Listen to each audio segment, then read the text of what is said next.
नाम पुनः। श्री राम जय राम जय जय राम। श्री राम जय राम जय जय राम। जय राम जय जय राम। श्री राम जय राम जय जय राम। श्री राम जय राम जय जय राम। श्री राम जय राम जय जय राम। श्री राम जय राम जय जय राम।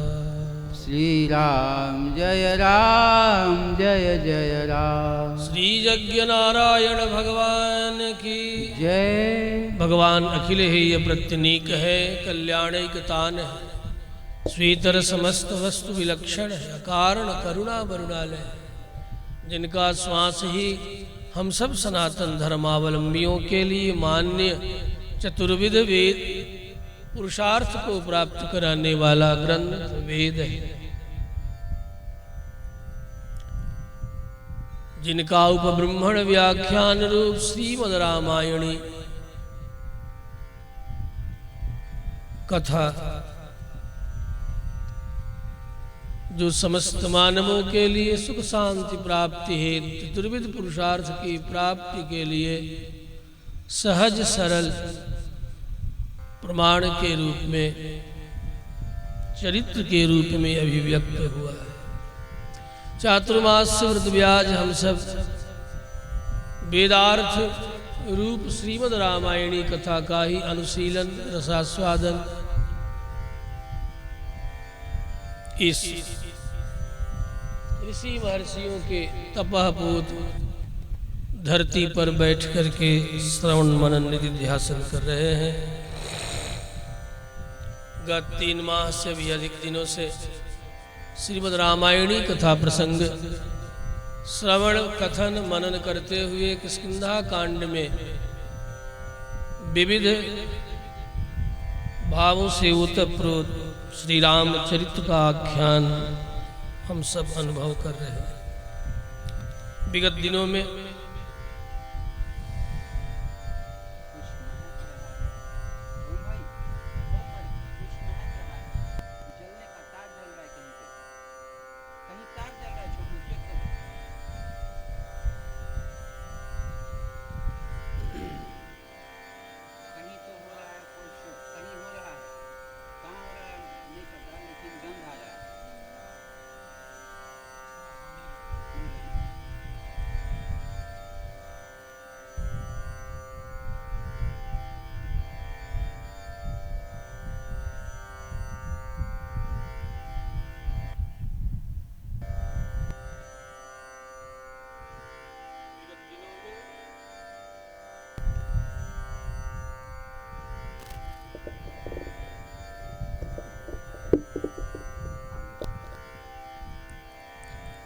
तारा और लक्ष्मण संवाद जो नित्य नहीं आ रहे हैं,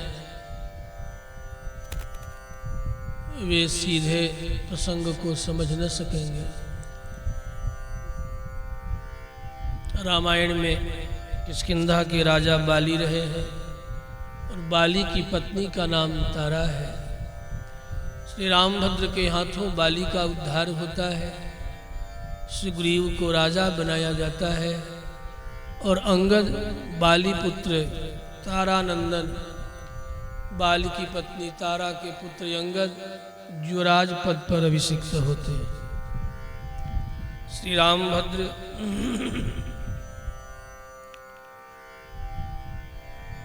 अभिषेक के पश्चात चातुर्मास से आरंभ होता है। प्रश्रवण पर्वत पर श्री राम लक्ष्मण एक गुफा का आश्रय लेकर के तुंगभद्रा के तट पर चातुर्मास व्यतीत करते हैं। जैसे यहाँ बेलारू है, बगल में आदि गंगा पुनः पुनः है, उसी तरह बड़ी ही प्रसिद्ध नदी है तुंगभद्रा,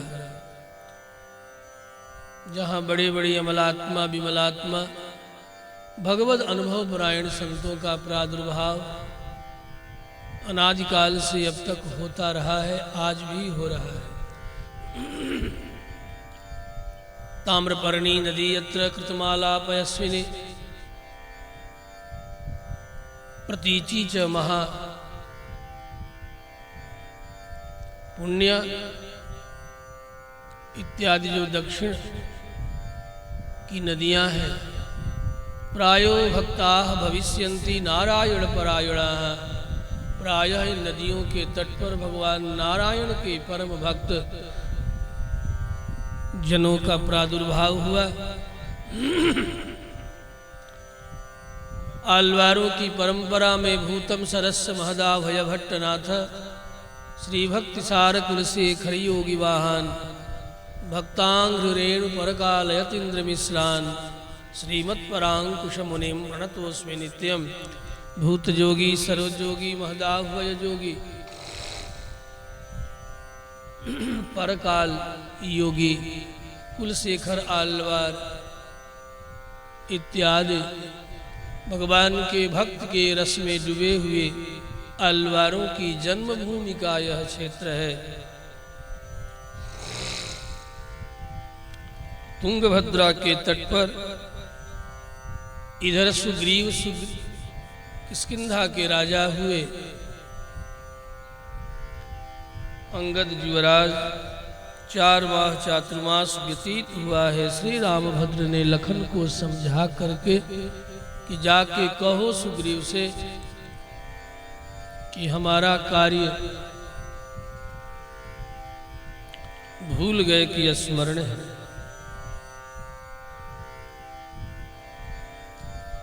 और उन्हें स्मरण दिला करके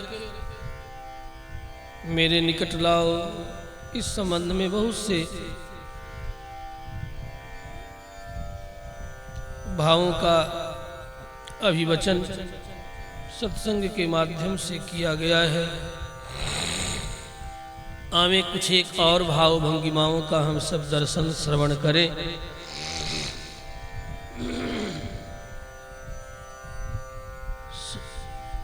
श्री लक्ष्मण का किष्किंधा नगर के द्वार तक आना, धनुष का टंकार सुनना, अंगद लखन के सामने आते हैं, विविध प्रकार से उनके चरणों में प्रणाम कर समझाते हैं। अंगद को देख करके लखन का क्रोध तनिक शांत हुआ। पुनः तारा अंगद की माता आती।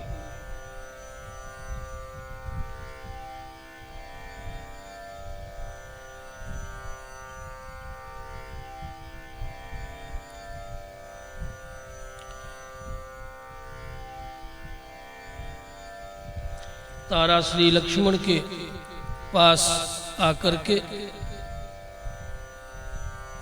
सुग्रीव के निमित्त क्षमा याचना करती है। कल परसों के प्रसंग में कुछ एक बातें हमने सुना दी है, फिर भी रामायण तो चरित श्रवण करने पर और आनंद प्रदान करता है। तारा ने निवेदन किया है, त्वया सान्त्वैरुपक्रान्तं प्रसन्नेन्द्रियमानसं ततः कमलपत्राक्षं द्रक्ष्याम्यहमरिन्दमम्। हे श्री लखनलाल, राजा सुग्रीव आपके कार्यों को भूले नहीं हैं। आप पधारे तो सही। स्वागत मुद्रा का प्रदर्शन करती हुई तारा ने लखन को निवेदन किया, आप महल में तो चलें, आप भीतर तो आवे।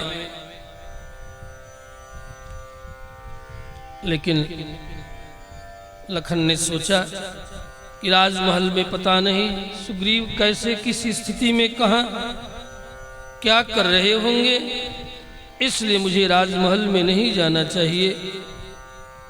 लखन ने कहा, हे देवी, मुझे अनुचित अवस्था में सुग्रीव के निकट आपका ले चलना उचित नहीं है।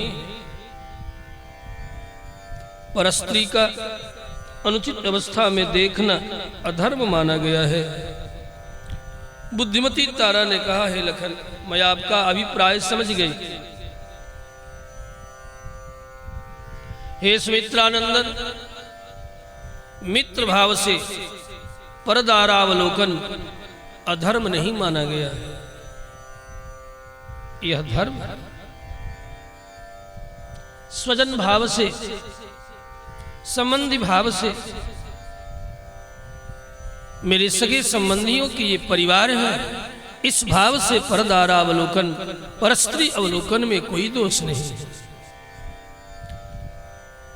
इसलिए तारा धर्मज्ञा देवी है, धर्मपरायणा देवी है। तारा का बड़ा नाम है अहिल्या, द्रौपदी, तारा। पंच कन्याओं में इनका स्मरण किया जाता है नित्य।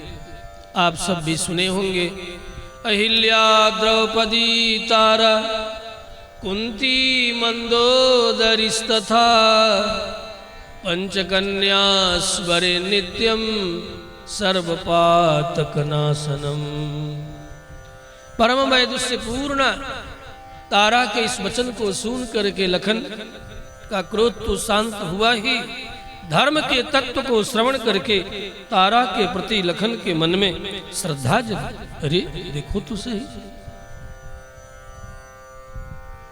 वानर कुल में जन्म लेकर के भी धर्म के रहस्य को जानने में ये देवी कितना दक्ष है। तारा ने कहा, इसलिए हे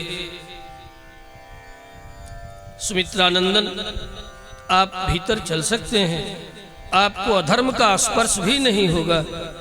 आप भरोसा करें, ये केवल मेरे वाक्य नहीं है, श्रुति स्मृति संग्रह के द्वारा जो धर्म के तत्व को महर्षियों ने अभिव्यक्त किया है, उन्हीं महर्षियों ने ऐसा कहा है। विपत्ति काल में भी सगे संबंधियों के स्त्रियों का दर्शन मात्र करने से किसी को कोई अधर्म का स्पर्श नहीं होता।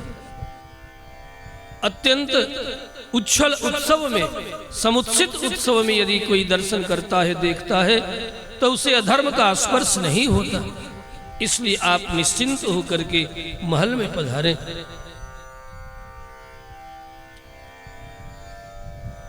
ये सुनकर श्री लखनलाल महल में चलने को राजी हो गए। तदा गच्छ महाबाहो चारित्रं रक्षितं त्वया अच्छलं मित्र भावेन सतां दारावलोकनम। अच्छलम, छल रहित। एक और भी धर्म का तत्व यहाँ तारा निवेदन कर रही। अच्छलम अर्थात छल रहित। किसी भी प्रकार के मन में छल की कामना न हो तो परस्त्री दर्शन में कोई दोष नहीं है। छल, छल क्या है? कामोपभोग दृष्टिया यदि आपने अवलोकन किया तो महद अधर्म है। इसी को छल कहा गया। इस प्रसंग में तनिक छल नहीं होना चाहिए।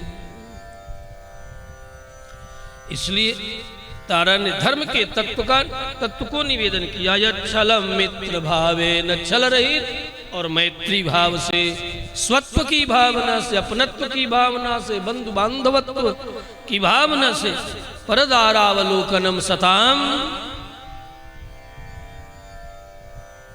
सज्जनों के द्वारा ऐसा देखे जाने पर किसी प्रकार का अधर्म का स्पर्श नहीं होता। इसलिए हे दशरथ नंदन, आपको राजमहल में चलना चाहिए। तारया चाभ्यनुज्ञात त्वरया वापि चोदितः प्रविवेश महाबाहु रभ्यंतरमरिंदमः। फिर क्या था? लखन को धर्म के तत्व हृदय तक उतर गया और वे निर्बाध होकर के राजमहल में प्रविष्ट हो गए। तारा आगे आगे, कल कहा था परसों, उल्टे पांव चल रही है और लखन को बार बार स्वागत मुद्रा, इसे स्वागत मुद्रा कहते हैं। देख लो, यही है स्वागत मुद्रा। ए ही आइए आइए, स्वागत मुद्रा है। संहिताओं में से स्वागत मुद्रा के नाम से स्मरण किया गया है। इस तरह स्वागत मुद्रा के साथ लखन को बार बार निवेदन करती है, इधर आइए, आइए, संकोच मत कीजिए, आइए और भीतर आइए। प्रविवेश महाबाहु रभ्यंतरमरिंदम तारया चाभ्यनुज्ञातः त्वरया वापि चोदितः। श्री लक्ष्मण अब बिना किसी संकोच और बाधा के महल के भीतर तारा के पीछे पीछे प्रवेश कर रहे और तारा उल्टे पांव चल रहे हैं, क्योंकि उसे मार्ग के ऊंच नीच का बोध है, महल की बात है। और लखन के सम्मुख होकर के निवेदन करती हुई पीछे की ओर चल रहे हैं।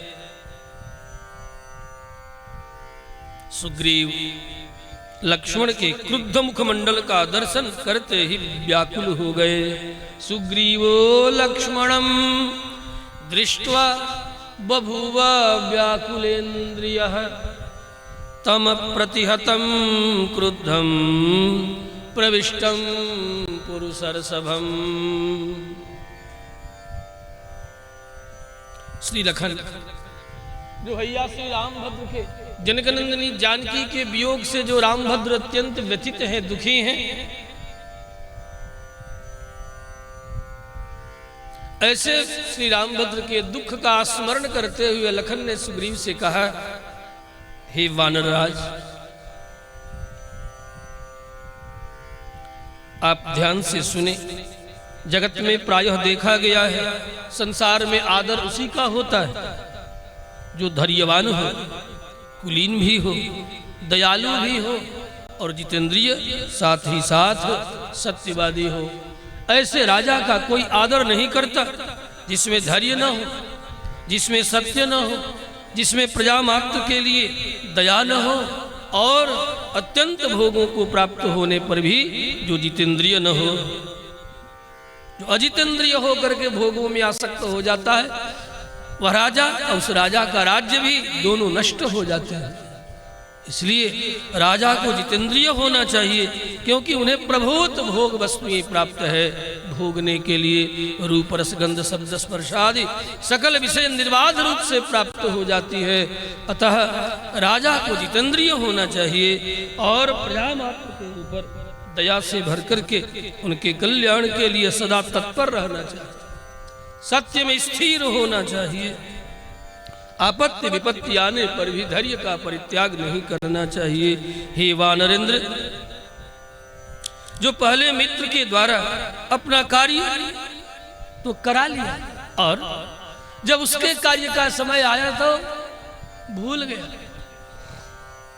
जो प्रत्युपकार नहीं करता, अपने मित्र के कार्य को भूल जाता है, वह कृतघ्न सभी प्राणियों में बद्ध है, वध करने के योग्य है। कृतघ्नः सर्वभूतानां, कृतघ्ने नास्त निष्कृतिः, कृतघ्न का कोई भी प्रायश्चित नहीं बताया गया है। पूर्वं कृतार्थो मित्राणाम, जो पहले अपना कार्य तो सिद्ध कर लिया और जब अपने मित्र का कार्य उपस्थित हुआ तो मुख मोड़ लिया, भूल गया, विस्मृत हो गया। न तत्प्रतिकरोति यः कृतघ्नः सर्वभूतानां सबध्यः प्लवगेश्वर। हे प्लवगेश्वर, हे वानरेंद्र,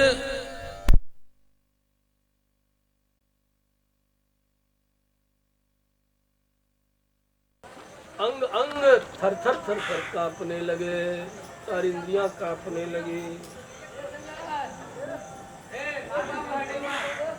श्री लखन ने कहा, मैं आपको कुटिल और सठ भी नहीं कह सकता, मिथ्यावादी भी मैं आपको नहीं कह सकता, लेकिन जिस तरह आपने विस्मृत किया अपने मित्र का कार्य, आपने महान अधर्म किया है।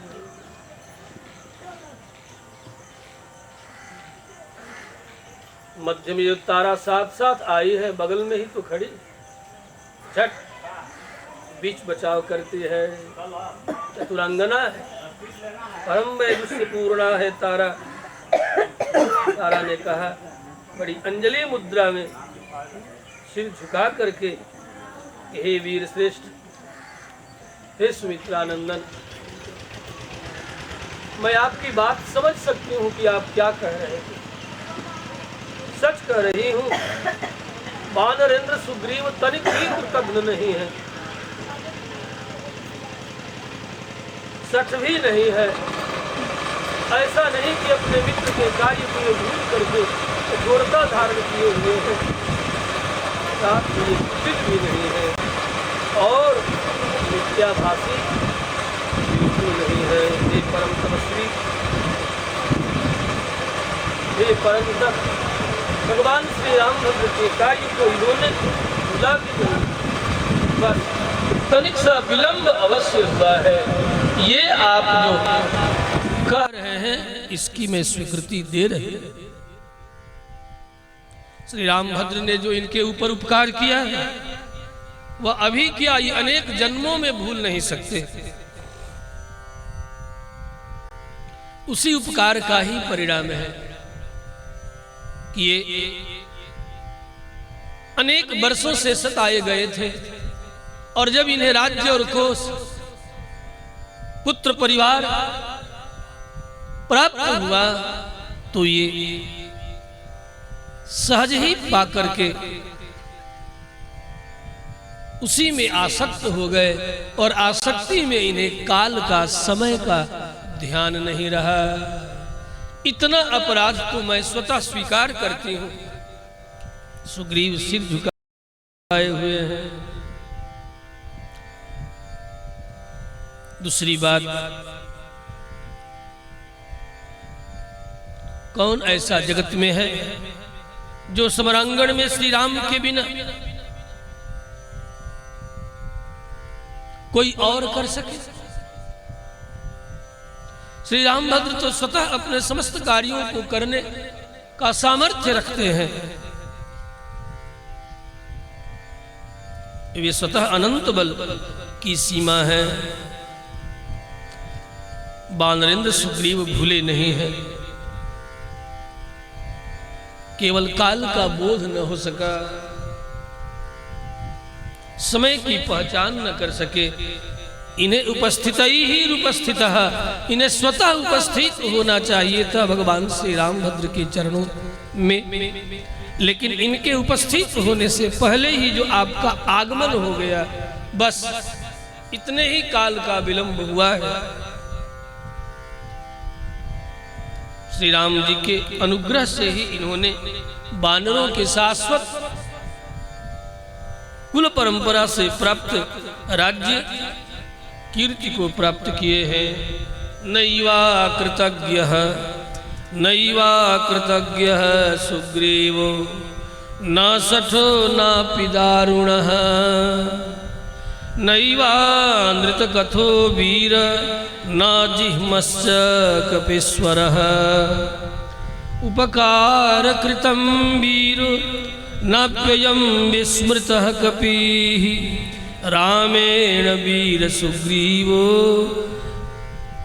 यदन्यैर्दुष्करं रणे राम प्रसादात् कीर्तिं च कपिराज्यं च शाश्वतं प्राप्तवानिह सुग्रीवो रुमां च परन्तप।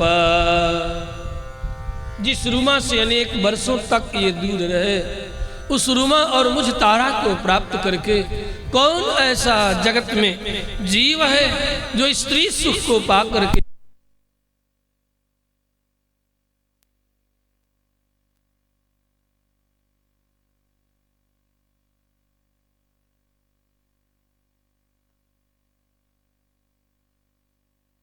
भद्र भगवान की।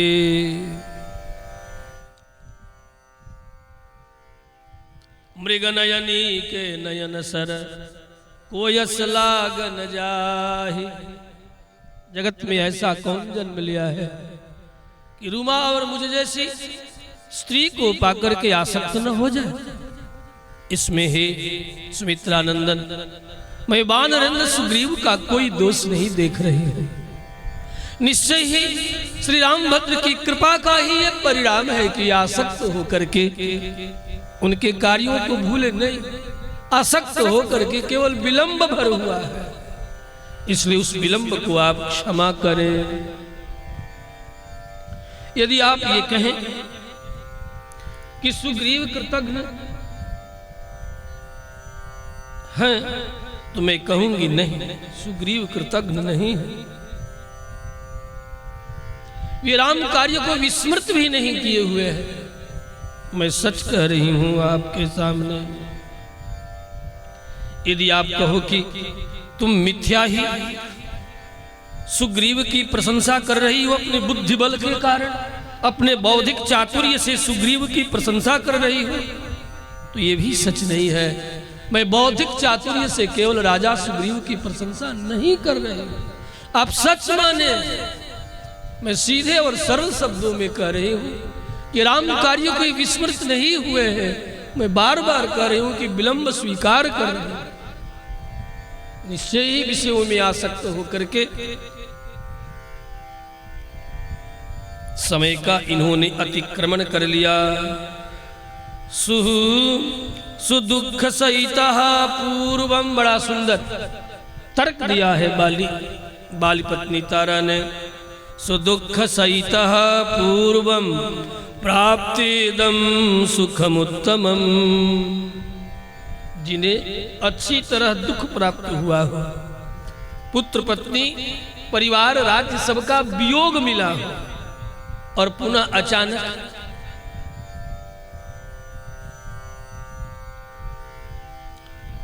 जो व्यक्ति जल के लिए तरस रहा है और उसे पीने के लिए अमृत मिल जाए,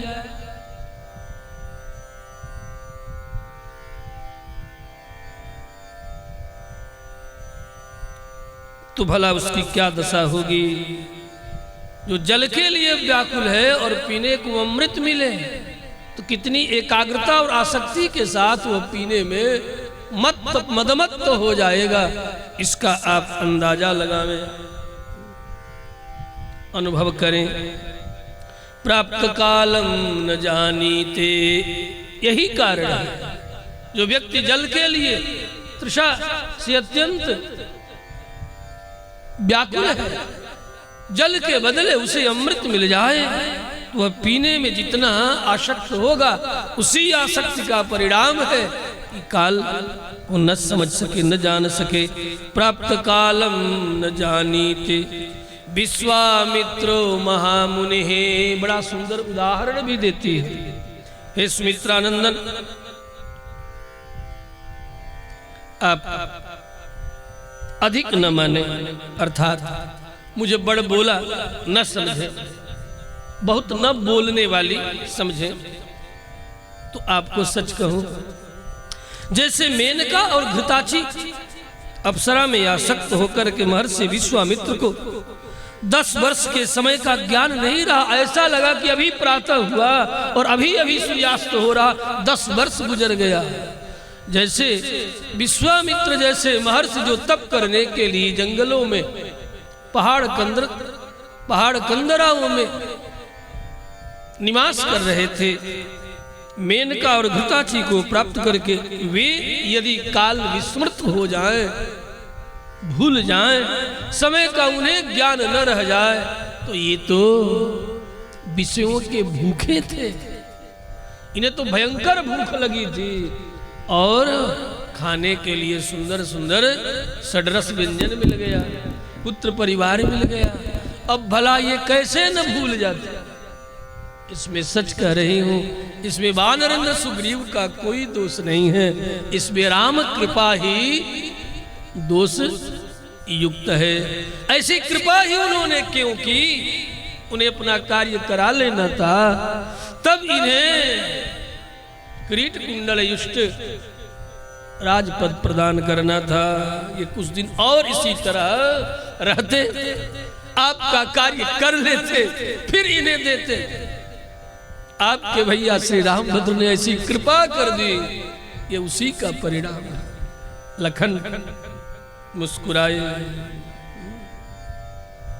जब बड़े बड़े अमलात्मा विमलात्मा विश्वामित्र जैसे महर्षि को समय का ज्ञान नहीं रह गया, घृताची और मेनका को प्राप्त करके ये तो सामान्य जीव हैं। क्या साम्यता है, कौन सी समानता है श्री विश्वामित्र और सुग्रीव में? कहाँ वे महामुनि धर्मज्ञ कठोर तपस्वी,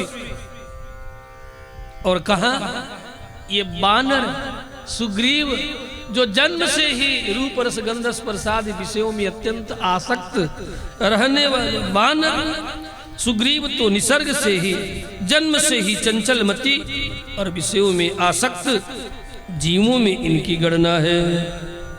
जो विषय सुख में आसक्त हो जाए ऐसे ही जीवों में बंदरों की गणना की गई है।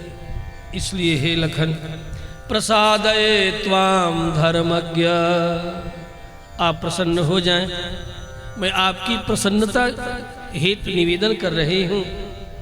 सुग्रीवार्थम समाहिता, और सुग्रीव के निमित्त आप प्रसन्न हो जाएं। आपको सुग्रीव के ऊपर क्रोध नहीं करना चाहिए। महानरो समुत्पन्नः संरंभ त्यजतामयम् रुमां मां चांगदम राज्यम धन धान्य पशूनि च राम प्रियार्थम सुग्रीवः त्यजदेदीति मतिर्मम। हे सुमित्रानंदन, मैं समाहित चित्त से सावधान होकर के सुग्रीव के लिए आपसे क्षमा की याचना बार बार अंजलिबद्ध होकर कर रही हूं। आप रोष से उत्पन्न जो क्षोभ है उसका आप त्याग कर दें। हे धर्मज्ञ, मेरी समझ में तो श्री राघवेंद्र सरकार की प्रीति संपादन करने के लिए सुग्रीव, रुमा मुझे और राजकुमार अंगद धन धान्य पशुओं से युक्त समस्त इस राज्य का त्याग करने में तिनके के तरह ही त्याग कर दे। मैं तो ये समझती हूं श्री राम कार्य करने में तनिक ये विलंब अब न करेंगे। तारा की युक्ति से युक्त विनम्र प्रार्थना से श्री लखन का क्रोध समाप्त हो गया। फिर सुग्रीव ने लखन के सामने अपना हृदय खोल करके निवेदन किया है, हे सुमित्रानंदन, मैं अपनी सच कह रहा हूं, मेरी राज्यश्री कीर्ति जस सब कुछ नष्ट हो गया था। राम कृपा से मैंने शाश्वत राज्य की प्राप्ति की। अपने सत्कर्मों के द्वारा विख्यात श्री रघुनंदन के उपकार का भला मैं कैसे बदला दे सकूंगा। मैं उनके द्वारा किए गए उपकार का अंश मात्र भी चुकाने में समर्थ नहीं हूं। हे लखन, धर्मात्मा श्री रामभद्र अपने ही तेज पराक्रम से दुरात्मा दुष्टात्मा रावण का विनाश करके सीता की प्राप्ति कर लेंगे। मैं तो उनका अनुचर हूं, उनकी आज्ञा का अनुसरण करने वाला हूं। उन परम समर्थ प्रेमास्पद श्री रघुनंदन का सहायक मात्र ही रहूंगा। मैं अपने हृदय से सर्वथा अपना प्राण भी अर्पित करने के लिए सदा प्रस्तुत हूं। आप आज्ञा तो करें। प्रणष्टा श्रेष्ठ कीर्तिश्च कपिराज्यं च शाश्वतम् राम प्रसादात् सौमित्रे पुनश्चाप्तमिदं मया कः सक्तः तस्य देवस्य ख्यातस्य स्वेन कर्मणा तादृशं प्रतिकुर्वीत अंशेनापि नृपात्मज सीतां प्राप्स्यति धर्मात्मा बधिष्यति च रावणं सहाय मात्रेण मया राघवः स्वेन तेजसा। श्री रघुनंदन नारायण, श्री रघुनंदन अपने ही तेज से रावण का वध करके जनक नंदिनी जानकी को प्राप्त कर लेंगे। मैं तो वहां केवल एक सहायक के रूप में ही रहूंगा। हे सुमित्रानंदन,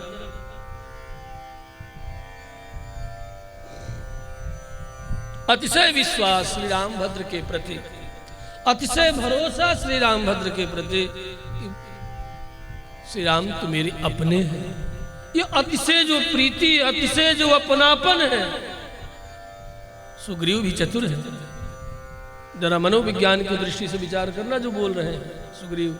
अतिशय प्रेम, अतिशय अपनापन में ये जो काल का अतिक्रमण हमसे हो गया, इसके लिए मुझसे जो अपराध बन गया, इस अपराध का मुख्य कारण है उनके प्रति अत्यंत प्रीति, अत्यंत भरोसा, उनके बल, उनके पराक्रम, उनके शौर्य, उनकी वीरता पर ऐसा भरोसा हमारा है।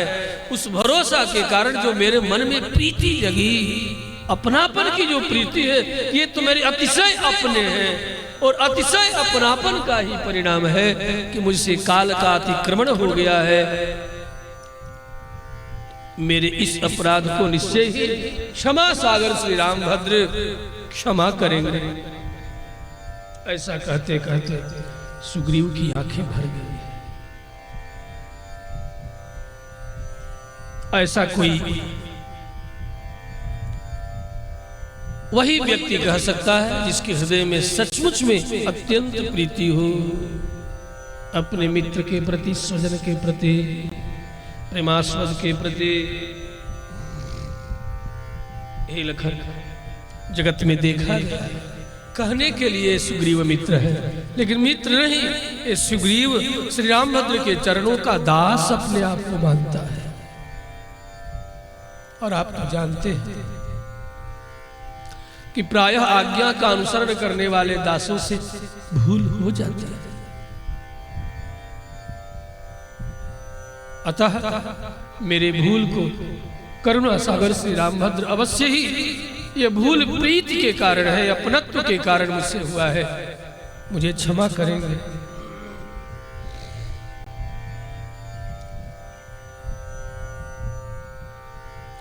यदि किंचित अतिक्रांतम विश्वासात् प्रणयेन वा, विश्वास और प्रणय प्रीति के कारण यदि किंचित अतिक्रांतम विश्वासात् प्रणयेन वा प्रेष्यस्य क्षमितव्यम में न कश्चित् नापराध्यते। कोई ऐसा जगत में नहीं जिससे अपराध न हो जाए, और वह भी जो आज्ञा का अनुसरण करता है, जो दास वृत्ति से जीवन जीता। मैं तो श्री रामचरण का दास हूं। मित्र तो उन्होंने अपनी करुणा और कृपा से मुझे बड़प्पन दिया है, मैं उसके योग्य न था न हूं। सुग्रीव के विनीत वचन को सुन करके, कार्पण्यमयी वाणी को सुन करके लखन को बड़ा सुख, हृदय तृप्त हो गया लखन का। परम सुख की अनुभूति हुई है लखन को।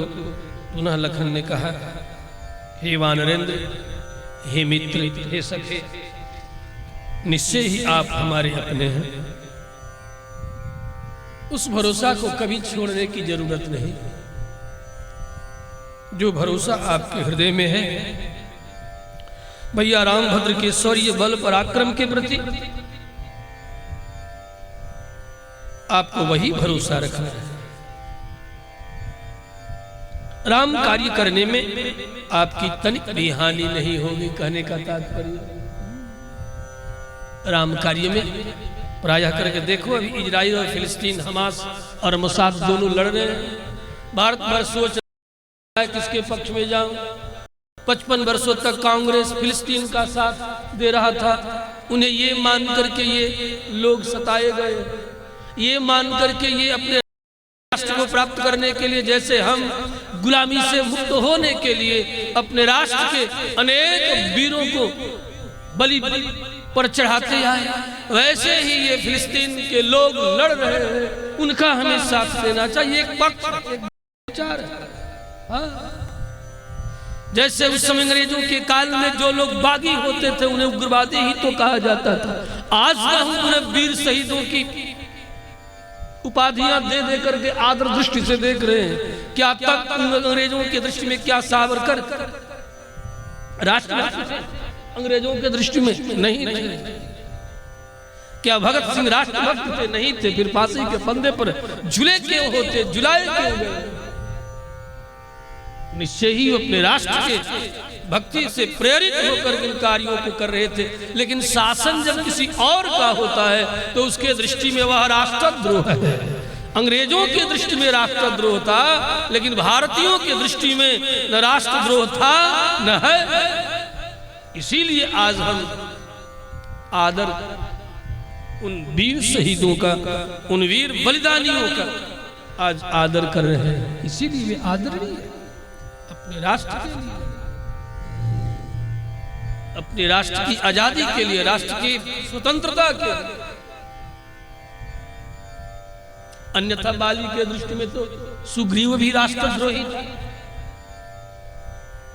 हनुमंत लाल भी उनके साथी थे, नल और नील भी, जंबवान भी बाली के दृष्टि में उग्रवादी ही थे। लेकिन ये सच नहीं है। व्यक्ति को हक से अधिक, अपने हिस्सेदारी से अधिक यदि काम ना हो जाए तब बात बिगड़ती है। और अपने लिए, अपने हक के लिए, अपने हिस्सेदारी के लिए व्यक्ति यदि बलिदान का मार्ग चुनता है तो उसे चुनने का हक। मुझे इस विषय में अभी इतना ही कहना है, लेकिन जदा और इतिहास को स्मरण किया जाए तो इन यहूदियों के साथ क्या घटित हुआ है। कुछ एक वर्षों में 60 लाख यहूदियों को गैस के चैम्बर में डाल करके मार डाला। अब्राहमिक धर्मों का अनुशीलन करने वाले लोगों ने, वे लोग भूल गए। आज मुट्ठी भर यहूदी, मुट्ठी भर, जैसे तुम मुट्ठी भर होते चले जा रहे हो, जैसे सनातनी मुट्ठी भर होते जाए, चारों तरफ से दुर्दांत राक्षसों के बड़े बड़े नख और दांत तुम्हें चबा जाने के लिए तत्पर है। सारे अब्राहमिक सब के सब, चाहे वे ईसाई हो चाहे वो मोहम्मदी हो, तुम्हें चबा जाने के लिए अनेक वर्षों से ये दोनों इतने बड़े अजगर हैं कि बड़ी धीरे धीरे धीरे धीरे तुम्हें निगल रहे हैं। अपगढ़ गया, निगल करके लेकर के चले गए।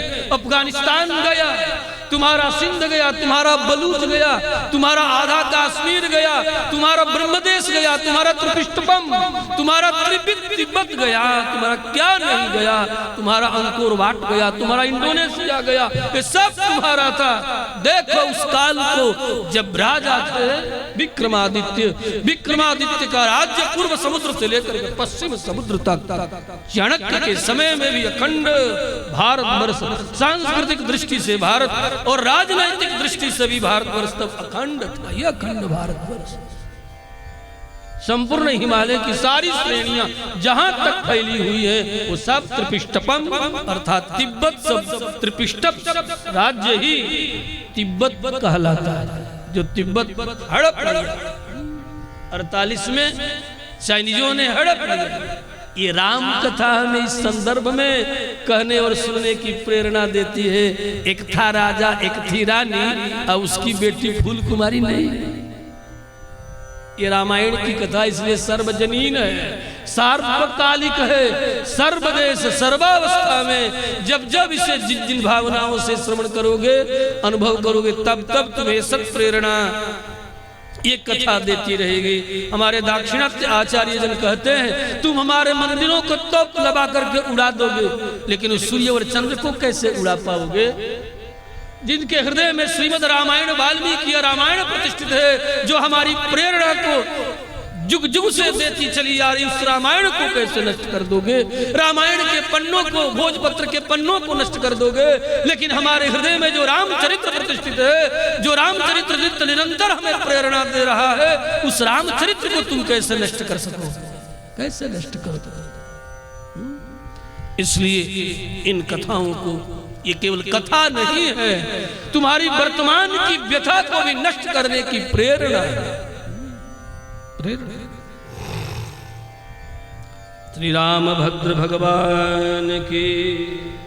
इसलिए सावधान होकर के प्रेरक प्रसंगों को समझ करके, इन्हें श्रवण करके और हमें अपने अपने कर्तव्यों का निर्णय करना चाहिए। मेरा कर्तव्य क्या है? जब विश्वामित्र का यज्ञ हो रहा था तो राम ने क्या किया? न सोए, न मुनियों को सोने दिए। हाँ? जो जगेगा वही न जगाएगा, सोने वाला भला क्या जगाएगा? 144 घंटे तक अपने प्रत्यंचा पर बाण चढ़ाए श्री रामभद्र और लखनलाल विश्वामित्र के यज्ञ की रक्षा ही नहीं, हर प्रकार से यज्ञ को संपन्न करने के लिए दत्तचित्त हो गए। शत्रुओं के विनाश और सामग्रियों के संचय तक सारे कार्यों को श्री रामभद्र ने किया। आज वही समय गोह की इस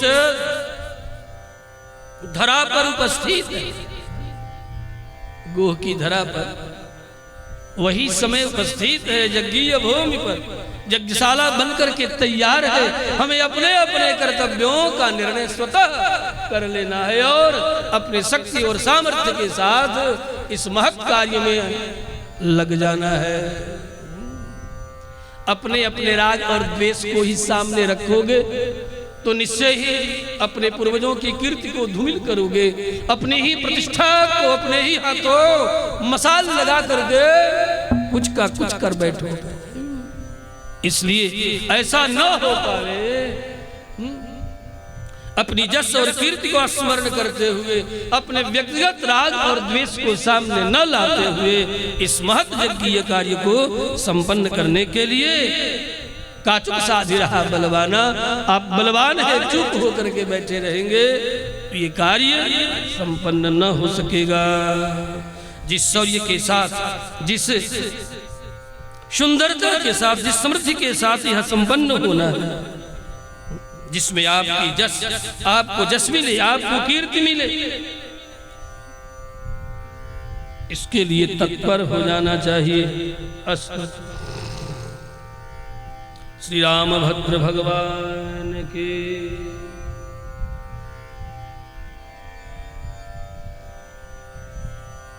श्री लखन ने कहा, हे वानरेंद्र, आप हमारे अपने हैं, अतः आपकी श्री राम कार्य के प्रति उदासीनता देख करके मेरे हृदय में भी जो कोप जन्म लिया, अपने भैया श्री रामभद्र के प्रीति के कारण ही मेरे हृदय में आपके प्रति कोप उत्पन्न हुआ। जैसे आप रामचरणों के प्रति भरोसा रखते हैं, उनके प्रति प्रीति रखते हैं, वही प्रीति उनके दुख को देख करके मेरे हृदय में क्रोध उत्पन्न कर दे, इसमें मैं भी दोषी नहीं हूं। राम काज किए बिना मोहि कहा विश्राम। ऐसे लोग जो राम कार्य किए बिना विश्राम नहीं करते, वही भाते हैं राम के सेवकों को। इसलिए मेरे हृदय में आपके प्रति जो कोप हो गया, वह कोप भी श्री राम चरणों की प्रीति का ही परिणाम है। इसे आप अनुचित न समझेंगे। लखन ने अपने कोप को उचित ठहराया। मेरे हृदय में भी जो कोप जगा, इसे आप अनुचित न समझेंगे। अनुचित न समझते हुए राम प्रीति के प्रति जो मेरी अनन्यता है, उसके कारण ये जो मेरे हृदय में क्रोध उत्पन्न हुआ, आप भी हमारे उस क्रोध को क्षमा करेंगे। लखन क्षमा भी मांगना। मया त्वं पुरुषान् युक्तः तत्क्षमस्व सखे मम। हे मेरे मित्र, आपके प्रति मैंने जो कठोर वाक्य कहे उसे आप राम चरणों की प्रीति का परिणाम समझ करके क्षमा करेंगे। मैंने जो कुछ भी किया वह अनुचित नहीं किया। यज्ञशोकाभिभूतस्य श्रुत्वा रामस्य भाषितम्। इन सब भावों में कितना दृढ़ और स्पष्ट मानसिक विज्ञान का अद्भुत योग है, मनोविज्ञान का।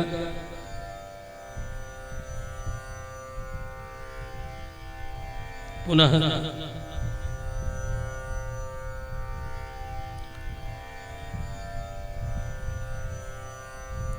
परस्पर आपस में सद्भाव जागरण हुआ है।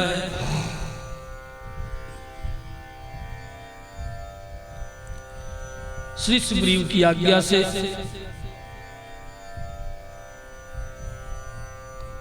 श्री हनुमंत लाल ने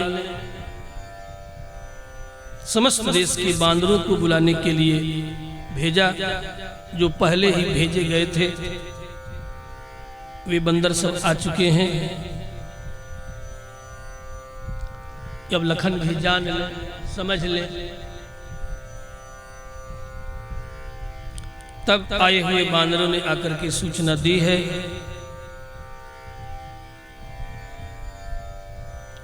और आकर के इन सब बंदरों ने कहा है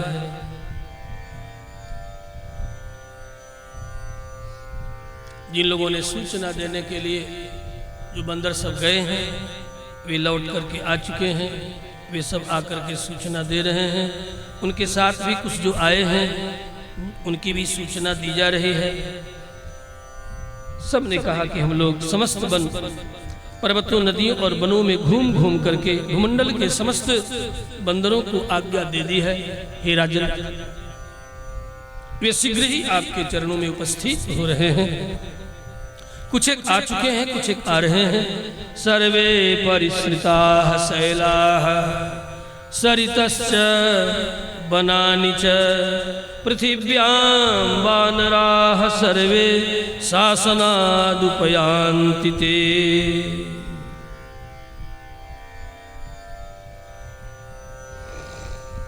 लखनलाल वहां से प्रस्थान करते हैं ये सब सूचना लेकर के। और पुनः बानरेंद्र सुग्रीव भी शीघ्र ही आकर के श्री रामभद्र के चरणों में प्रणाम करते हैं। श्री रामभद्र उन्हें उठा करके अपने हृदय से लगा लेते हैं।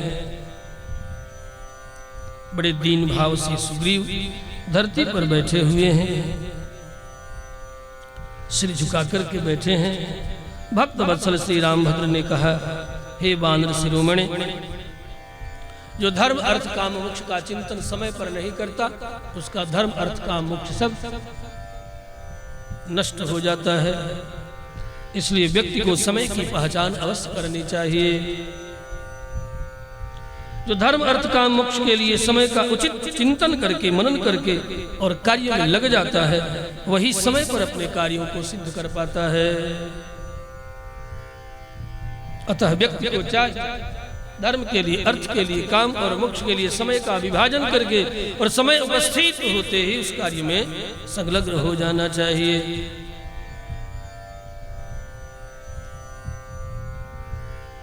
पुरुषार्थ से प्राप्त धर्म, अर्थ, काम और मोक्ष का पुनः सेवन करना चाहिए।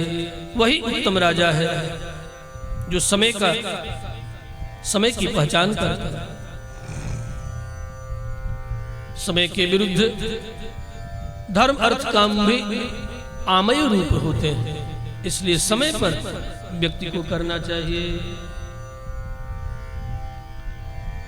प्रायः करके संसारी जीव धर्म और अर्थ को प्राप्त करके उस अर्थ को केवल कामोपभोग में ही समाप्त कर देते हैं। ऐसे जीव विवेकी नहीं कहे जाते। वह व्यक्ति, ऐसा करने वाला व्यक्ति वृक्ष की शाखा के अग्रभाग पर सोए हुए व्यक्ति के समान है, जिसे गिरने पर ही आंखें खुलने वाले हैं। बिना गिरे आंखें नहीं खुलेगी।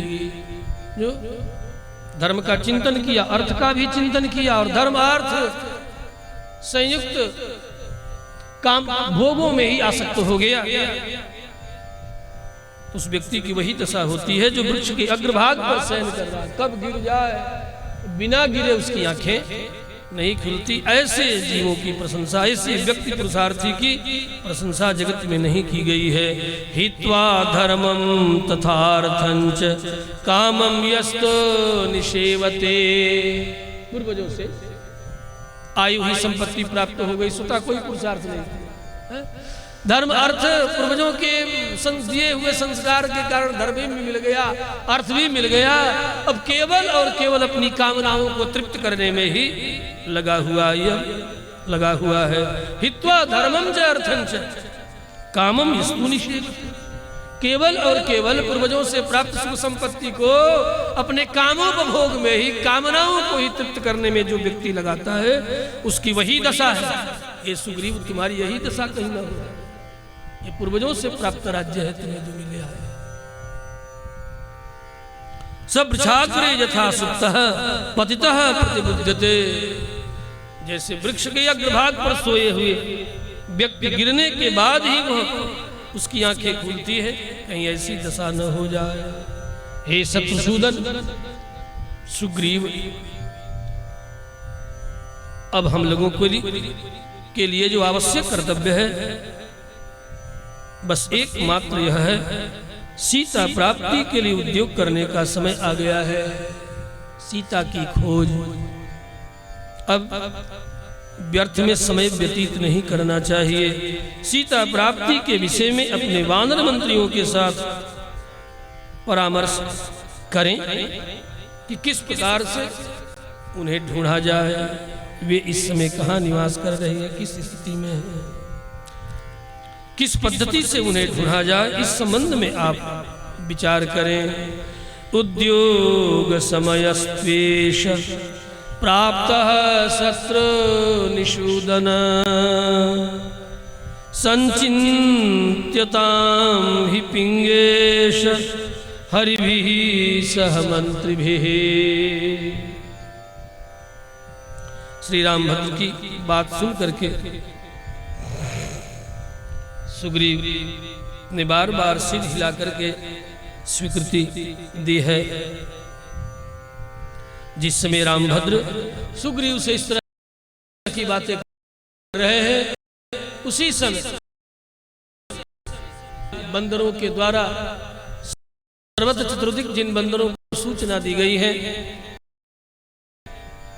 उनके आने आगमन की धूल उड़ने लगे। चारों तरफ आकाश धूल से भरा चला जा रहा है। जहाँ समभिवर्तत, आकाश धूल से भर गया। उन बंदरों के हजारों की संख्या में वे बंदर उपस्थित हो रहे हैं। देखते देखते पर्वतराज के समान शरीर और तीखी दाढ़ वाले असंख्य महाबली बानरों से वहां की समग्र भूमि आच्छादित हो गई, भर गई। अरबों बानरों से घिरे हुए अनेकानेक यूथपति पधार गए। कृष्णाम संसादिता भूमि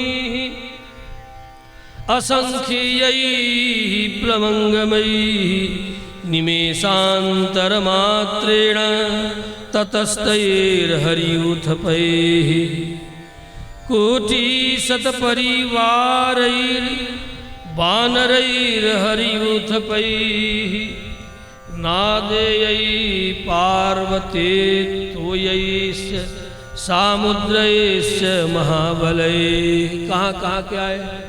नदियों के तट पर निवास करने वाले, बाग बगीचों में रहने वाले बंदर, वे नादे, उन बंदरों का नाम है नादे। नदी के तट पर रहने वाले, बसी हुई नगरी रहने वाले लोगों को नादेय कहते हैं। और पर्वतों पर निवास करने वाले को पार्वतीय कहते हैं। समुद्रों के तट पर रहने वाले लोगों को सामुद्रेय कहते हैं। जैसे कुंती पुत्र को कौन्तेय कहा गया, समझ गए? तो नादेयैहि पार्वतीयैश्च सामुद्रैश्च महाबलैहि, ऐसे बड़े वीर बांकुरे बंदर अरबों अरबों की संख्या में उपस्थित हुए। तरुणादित्य वर्णैश्च शशि गौरैश्च वानरैः पद्म केसर वर्णैश्च श्वेत हेमकृतालयैः। उन बंदरों के रंगों का वर्णन महर्षि वाल्मीकि कर रहे हैं। कुछ एक तो ऐसे हैं तरुणादित्य वर्णैश्च, उगते हुए सूर्य के समान कुछ एक बंदरों के रंग हैं। अब उगते हुए सूर्य तो कई रंग बदलते हैं, नहीं बदलते?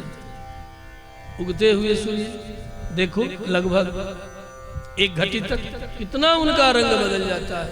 जब बिल्कुल उग रहे उस समय गहरे लाल रंग के हैं।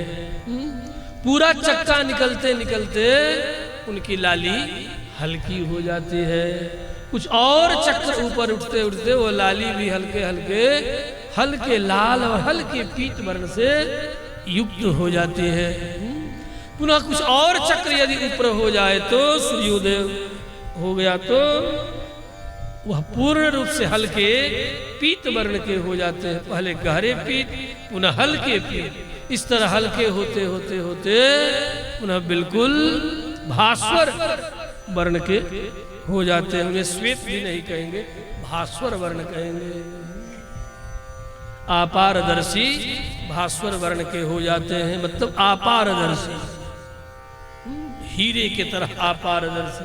ऐसे बंदरों का रंग रूप है जो गहरे लाल हल्के पीत गहरे पीत भास्वर वर्ण के तरह हीरे के तरह चमचम चमकते हुए। अब कहेंगे आज नहीं है तो नहीं है, तब थे। हर बात को आज पर ही लगाएंगे तो ये बातें तो बुद्धि का कबाड़ा है।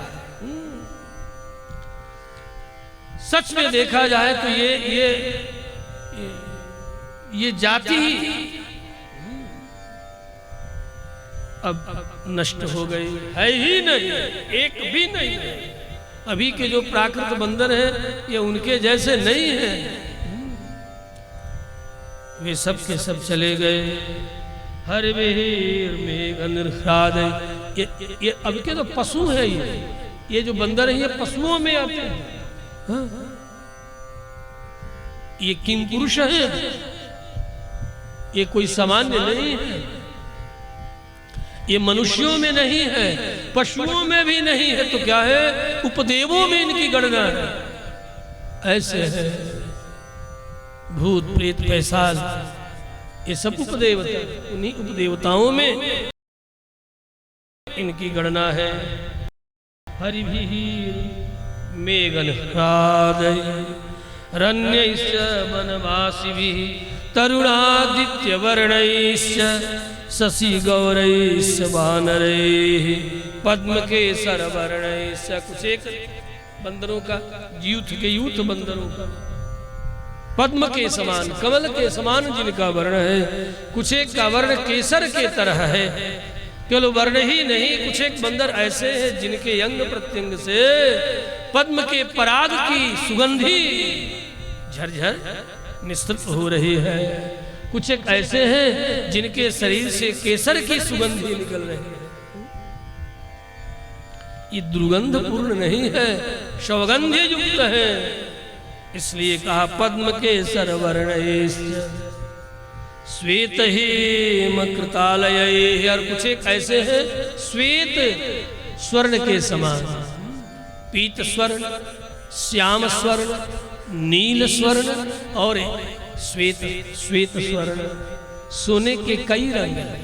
जैसे भारतवर्ष में सर्वाधिक पीत स्वर्ण ही प्रसिद्ध है। श्वेत स्वर्ण नहीं दिखते, लेकिन स्वर्ण कई रंगों के सोने। उसी तरह श्वेत स्वर्ण के समान, पीत स्वर्ण के समान, श्याम स्वर्ण के समान इन बंदरों का रंग है। सुग्रीव के ससुर और रुमा के पिता 10 अरब वानरों के साथ उपस्थित होते हैं। श्री रामभद्र भगवान की बड़ा सुंदर विशेषण दिया है महर्षि ने रुमा के साथ संबंध जोड़ा कि रुमा के पिता तथा परेण कोटिना सहस्रेण समन्वितः पिता रुमायाः संप्राप्तः सुग्रीव स्वशिरो विभो। मेरे रुमा के घर जाना है, रुमा के कार्य को सिद्ध करना है। पिता पुत्रिवत्सल होते हैं, इसलिए सर्वाधिक बंदरों के समूह के साथ उपस्थित हुए। फिर क्या था?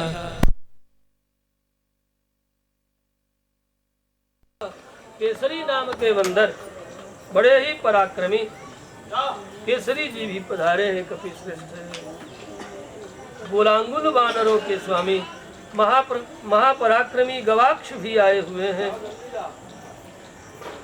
केसरी के साथ भी अरबों बंदरों का समूह है। पनस आए हैं, महाबली नील आए, गवय आए, मैंद आए, विविध आए। जो द्विविध तारा के पिता है। 10 करोड़ ऋक्षों से घिरे हुए ऋक्षराज महातपस्वी जम्बवान पधार रहे हैं। गंधमादन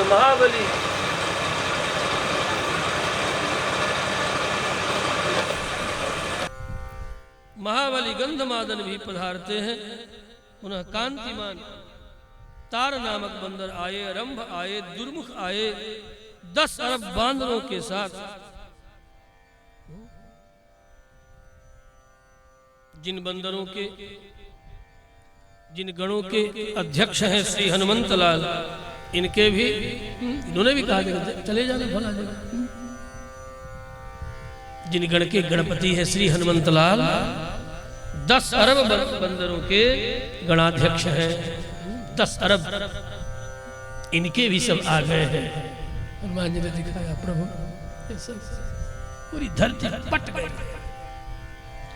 महापराक्रमी नल और दधिमुख आए। इस प्रकार अनेक महाबली अनंतानंत वानरों के साथ उपस्थित हुए हैं। सुग्रीव ने श्री रामभद्र के चरणों में नमन करते हुए निवेदन करते हैं, हे नरसार्दूल, हे नरसिंह, आपकी यह समस्त सेना आपकी आज्ञा की अनुचर है, आपके बस में है। आप जैसी आज्ञा करेंगे ये सब आपके इशारा मात्र से ही कार्य करने में सक्षम है। सब आपकी आज्ञा का अनुसरण करेंगे। आपकी आज्ञा पाते ही ये कार्य में संलग्न हो जाएंगे। इन्हें आप यथोचित कार्य के लिए आज्ञा प्रदान करें। यन्मन से नरव्याघ्र प्राप्त कालम तदुच्यताम। वह काल उपस्थित हो गया है नरसार्दूल। इन बंदरों को देख करके सुग्रीव का हृदय भी प्रफुल्लित हो रहा है। जिस काल की आप चिंता कर रहे थे वह काल उपस्थित हो गया। बस अब आपकी आज्ञा की जरूरत है, आप आज्ञा प्रदान करें। त्वत्सैन्यम त्वद्वसे युक्तम आज्ञापयितुमर्हसे। अब केवल और केवल ये आपकी आज्ञा की प्रतीक्षा कर रहे हैं। श्री रामभद्र ने कहा, हे सौम्य सुग्रीव, पहले यह ज्ञात करो कि विदेह नंदिनी सीता जीवित है या नहीं, और है तो कहाँ है, किस दशा में है। हे महाप्राज्ञ, यह भी पता लगाओ कि रावण कहाँ निवास करता है। ज्ञायताम सौम्य वैदेहि यदि जीवति वानवा। सारा उद्योग तभी सफल होगा, सारा प्रयोग तभी सफल होगा, सारा उद्यम तभी सफल होगा जब सीता जीवित होंगे। कहीं ऐसा तो नहीं कि ये राक्षस सीता के जीवन का ही अंत कर बैठे हो। अतः पहला कर्तव्य है पता लगाना। सच देशो महाप्राज्ञ यस्मिन् बसति रावण, जहां रावण निवास करता है उस देश का पता लगाया जाए। सीता जीवित है या नहीं ये पता लगाया जाए, कहाँ निवास करती है ये पता लगाया जाए। तब सुग्रीव ने बिनत नाम के यूथपति बानर को 1 लाख बानरों के साथ कहा, सुनो ए बिनत, 1 लाख बंदर समूह के साथ तुम पूर्व दिशा की ओर जाओगे, वन पर्वत सर्वत्र भ्रमण करके जनक नंदिनी जानकी का पता लगाओगे। तुम तो सब जानते हो पूर्व दिशा में क्या क्या है। तो पूरे सर्ग पर्यंत सुग्रीव ने पूर्व दिशा के सारे नदी पर्वत द्वीप द्वीपांतर का वर्णन करके सुनाया कि देखो इसके बाद जाओगे तो ये मिलेगा, ये मिलेगा, ये मिलेगा। पूर्व दिशा के जितने द्वीप द्वीपांतर हैं सबका वर्णन करके भौगोलिक स्थिति सुना करके तब बिनत को समझाया है। और 1 माह की अवधि प्रदान कर रहे हैं। 1 माह के भीतर खोज करके लौट आना, अन्यथा सुनो मेरी प्रतिज्ञा, 1 माह के भीतर यदि लौट न सके तो समझ लेना ये जीवित लौट गए तो मेरे हाथों मारे जाओगे। ऊर्ध्वम वासान मतलब मार्ग में सुंदर सुंदर फल, पर्वत पहाड़ देख करके उलझ मत जाना कि चलो यहाँ तो खाने की बहुत सी वस्तुएं मिल गई, क्योंकि बंदरों का स्वभाव खाने पीने की वस्तु मिल जाने पर ये आसक्त हो जाते हैं और आसक्ति में ही उमड़ घुमड़ करके उतने क्षेत्र में ही बने रहते हैं। ऐसा मत करना। ऊर्ध्वमासान वस्तव्यम वसन बद्ध्यो भवेन मम, 1 माह से अधिक यदि लगाया जीवित लौट करके आ गया तो मेरे हाथों मारे जाओगे। सिद्धार्था सन्निवर्तध्वम अधिगम्य च मैथिली, मैं यही कहूंगा कि मैथिली का पता लगा करके सिद्धार्थ होकर के ही आप सबको लौट करके आना है।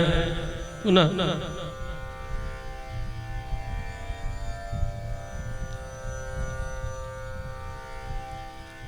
सुशीर्ण नामक महाबली वानरेंद्र को आदर पूर्वक बुलाया। ये इनके ससुर लगते हैं। ये भी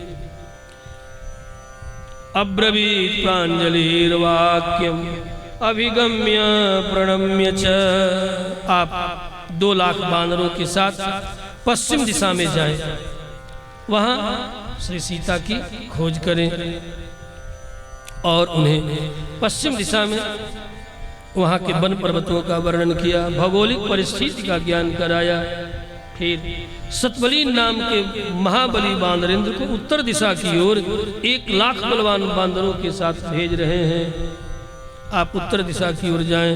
फिर उत्तर दिशा हिमालय से लेकर के अनेक विंध्यादि पर्वतों का वर्णन करते, हिमालय का वर्णन करते हुए किंपुरुषादि वर्षों का वर्णन करते हुए, अनेक पर्वत पहाड़ों का वर्णन करते हुए बर्फ के समुद्र तक का वर्णन कर गए। उत्तर में जो बर्फ समुद्र है, बड़े बड़े शिलाखंडों का वर्णन किया, बर्फ से जमी हुई नदियों का वर्णन किया, संपूर्ण भौगोलिक परिस्थितियों का ज्ञान कराया और कहा आप उत्तर दिशा की ओर जाएंगे। यशस्विनी श्री जनकनंदिनी जानकी का आप पता लगाएंगे। दिशम युदीचिम विक्रांताम हिमशैलावतंसिकाम सर्वतः परिमार्गध्वम रामपत्नीम यशस्विनी। भौगोलिक उत्तर दिशा का वर्णन करने के बाद, समझाने के बाद, सुग्रीव ने दक्षिण दिशा की ओर कार्य करने में परम कुशल, अनेक परीक्षाओं में उत्तीर्ण परम वीर बंदरों को बुलाया है, जिसमें कि अग्निपुत्र नील हैं, श्री हनुमान जी महाराज, ब्रह्मा जी के पुत्र जाम्बवान जी, सुहोत्र, सरारी, सरगुल्म, गज, गवाक्ष, गयव, सुषेण, गंधमादन, उल्कामुख, अनंग और अंगद आदि मुख्य मुख्य वीरों को जो महान वेग और पराक्रम से युक्त हैं, इन्हें दक्षिण दिशा की ओर जाने के लिए और दक्षिण दिशा के समस्त मार्गों की सूचना, मार्गों का वर्णन करते हैं। दक्षिणाम प्रेषयामास वानरानभिलक्षितान् नीलमग्नि सुतं चैव हनुमन्तं च वानरं पितामह सुतं चैव जाम्बवन्तं महौयशम् अंगद प्रमुखान् वीरान् वीरः कपिगणेश्वरः। दक्षिण दिशा के भौगोलिक मार्गों का भी वर्णन करके सुनाया है और यह भी निश्चित किया विशेष रूप से एक मास के पूर्ण होने पर जो सबसे पहले आकर के कहेगा मैंने श्री सीता का दर्शन किया है, वह मेरे प्राणों से भी अधिक प्रिय होगा। हे वीरों, आप लोग अपार बल और पराक्रम के धनी हैं, बड़े ही तीव्र गति से चलने वाले हैं, बड़े वीर हैं, अच्छे गुणशाली वंश में आप सबका जन्म हुआ है। मिथिलेश राजनंदिनी श्री सीता का जिस प्रकार भी पता मिल सके उसके अनुरूप उच्च कोटि का पुरुषार्थ आप सब करेंगे, तनिक भी प्रमाद न करेंगे। अमित बल पराक्रमा भवन्तु। राजा का यह भी कर्तव्य है कि अपने कार्य करने वाले सैनिकों के बल पराक्रम का उद्बोधन करे, वर्णन करे, हाँ? उनके मन में नैराश्य न उत्पन्न होने दे। कदाचित कार्य के महानता को देकर के, कठिनता को देकर के उनका हृदय बैठ रहा हो तो बैठने न दे, नैराश्य न हृदय में आने दे। इसलिए सुग्रीव ने कहा अतिबल पराक्रमा। आप सब के सब अतिबल और पराक्रमी हैं। विपुल गुणेषु कुलेषु च प्रसूता मनुजपति सुतां यथा लभध्वं तदधिगुणं पुरुषार्थमारभध्वं। जिस तरह मनुजपति नरेंद्र श्री रामभद्र जनक नंदिनी जानकी को पा सके, आप सब वैसा पराक्रम करें। करोड़ों अरबों बानर है, लेकिन सबके आशा बिंदु, केंद्र बिंदु श्री हनुमान जी महाराज हैं। सबको विश्वास है कि कार्य तो इनके द्वारा ही संपन्न होगा। पता नहीं, कभी कभी अपना ही मन प्रमाणम अंतःकरण प्रवृत्त अंतःकरण कहता है ये आदमी इसे कर ले जाएगा। सताम ही संदेह परेषु वस्तुषु। संदेह होने पर भी यदि किसी के प्रति हृदय बार बार कह उठे कि नहीं ये कार्य कर लेगा तो कर लेगा। प्रमाणम अंतःकरण प्रवृत्तया, क्योंकि अंत समूह अंतःकरण की जो प्रवृत्ति है, जो विश्वास है, वह विश्वास उस व्यक्ति में बल पराक्रम शौर्य भर देता है, नैराश्य से मुक्त कर देता है। ऐसी अनेक इतिहास के पन्नों में घटनाएं हैं, जबकि एक तरफ कहा क्षौहिणी सैन्य और एक तरफ कहा गिनती की, फिर भी जिनमें पराक्रम और शौर्य जो है नैराश्य से मुक्त है, निराशा से मुक्त है, उन लोगों ने विजय को प्राप्त किया। अभी मैं कहीं पढ़ रहा था, इतिहास की छोटी सी घटना, सच है या जो कि एक राज्य के सीमावर्ती राजा ने आक्रमण कर दिया अनेक सैनिकों से युक्त होकर के। छोटा सा राज्य, राजा ने अपने सैनिकों को बुलाया, देखो ये तो बहुत बड़ी वाहिनी, अनेक सैनिकों से युक्त ये बड़े राज्य का राजा मेरे ऊपर आक्रमण कर दिया। अब आप क्या होगा? छोटा सा राज्य, थोड़े सैनिक, चमूपति, सेनापति सबने हाथ उठा दिया, कहा राजन इतनी बड़ी सेना से लड़ने का सामर्थ्य हम लोगों का नहीं, निश्चय ही हम लोगों के प्राणों की आहुति होगी, इसलिए लड़ने से अच्छा यह है कि संधि कर लिया जाए, युद्ध न किया जाए और बदले में इन्हें कुछ दे करके लौटा दिया जाए। लेकिन राजा ये मानने के लिए तैयार नहीं था। राजा बड़ा ही स्वाभिमानी का ठीक है, सैनिकों ने हाथ उठा दिया, सेनापतियों ने हाथ उठा दिया। राजा स्वतः जो है सेनापति के वेश में आए और प्रायः करके एक गुफा में निवास करने वाले एक महात्मा के पास वे आया जाया करते थे।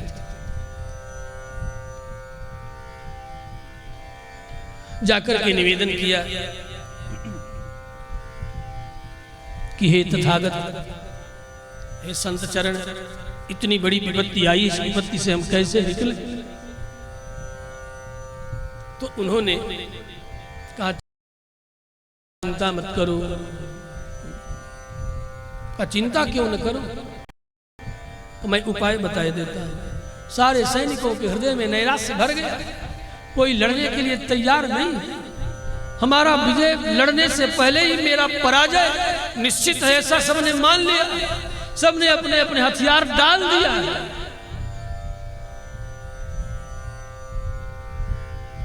तो कहा ठीक है, तो मैं चलता हूं। तो महात्मा निकल पड़े, तो चलो मैं चलता हूं सैनिकों के मध्य में लेकर। तो उन्होंने चित्तपट्ट वाला एक सिक्का ले लिया और सारे सैनिकों के मध्य में ऊंचे जगह पर खड़े होकर ने कहा देखो, यदि चित्त आया तो चित्त और पट्ट आया तो विजय। सभी सैनिकों के मध्य में सिक्का उछाला और आ गया पट्ट। ठीक है, विजय की सूचना। अब थोड़े से ही सैनिकों के हृदय में शौर्य का संचार हो गया, वीरता भुजाओं में फड़फड़ाने लगी, निकल पड़े। अब भयंकर युद्ध हुआ। एक एक सैनिकों पर एक एक सैनिक प्रवर्तियों के लाखों हजारों हजारों सैनिकों को देखते ही देखते धराशायी कर दिया और उनका आधा राज्य भी अपने राज्य में मिला लिया। अंत में सरेंडर राजा को करना पड़ा, शरणागति करनी पड़ी, आत्मसमर्पण करना पड़ा। तब उन सैनिकों के चमूपति ने और राजा ने भी उस महात्मा से पूछा कि आखिर ये कैसे हो गया? कैसे नहीं हो गया? एक कारण तो ये था कि निराशा से युक्त थे, इनके हृदय में आशा का संचार। दूसरी बात, जो सिक्का मैंने उछाला था, इस सिक्का में चित्त था ही नहीं, केवल पट ही था। कैसे भी उछलता तो विजय की ही सूचना देता। इसी का परिणाम कि तुम जीत गए। राजा ने निवेदन किया कि आप हमारे राजकुल पुरोहित के पद पर प्रतिष्ठित हो जाए। तुम्हारे जैसे कितने राज्य अपने चरणों के नख पर रखता हूं, जाओ। जो एक चित्त और पट्ट पर तुम्हें विजय दिला सकता है, वो क्या राज्य संग्रह नहीं कर सकता? जा, मुझे गुफा में रहने दे, तुम राज्य कर। श्री रामभद्र भगवान की। निराशा व्यक्ति को हतोत्साहित कर देती है। जो व्यक्ति हतोत्साहित हो जाता है, उसके कार्य की सफलता में संदेह उत्पन्न हो ही जाता है। इसलिए व्यक्ति को निराश नहीं होना चाहिए। गिलहरी प्रयत्न हर व्यक्ति को अपने शौर्य के द्वारा, अपने पराक्रम के द्वारा, अपनी शक्ति और सामर्थ्य के अनुसार जिस कार्य को लक्ष्य किया गया है, उस कार्य में सबको लग जाना चाहिए। जैसे यहाँ श्री लक्ष्मी नारायण महायज्ञ, आपस के ही राग द्वेष को सामने रख करके, पुनः कहूं, यदि आपस में ही अपने ही राग और द्वेष को सामने रख के मैं तो मैं यदि करते रहोगे ये ठीक बात नहीं है। आप बलवान हैं, आप शौर्य संपन्न हैं, आप कार्य करने में दक्ष भी हैं, बस केवल और केवल जरूरत है अपने व्यक्तिगत राग रोष का त्याग करके एक साथ बैठ करके पूरे गांव की प्रतिष्ठा है, क्षेत्र की प्रतिष्ठा है, सबकी प्रतिष्ठा है। इसलिए सबको काचुप साधी रहा बलवान। अब बलवान है, अब बलहीन नहीं, बस केवल अपने राग को और द्वेष को यदि संभाल लिया तो ये चुटकी का कार्य है, चुटकी में संपन्न हो जाए। जैसे 3.5 माह गुजर गया वैसे 15-18 दिन और गुजर जाएगा और देखते ही देखते सफलता चरण चूमने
जरूरत है केवल और केवल आपको पूरे मनोयोग से रागत द्वेष का त्याग करके इस कार्य में लग जाने की आवश्यकता है।